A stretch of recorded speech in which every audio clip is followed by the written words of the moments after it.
Hello everyone and welcome back to this channel, and today I'm going to walk you through how to link your cryptocurrency account to Samsung wallet in 2025.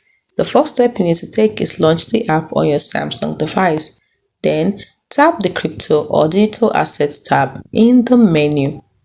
Next, you have to choose your crypto exchange or wallet provider. It could be Binance, Coinbase, or Trust Wallet.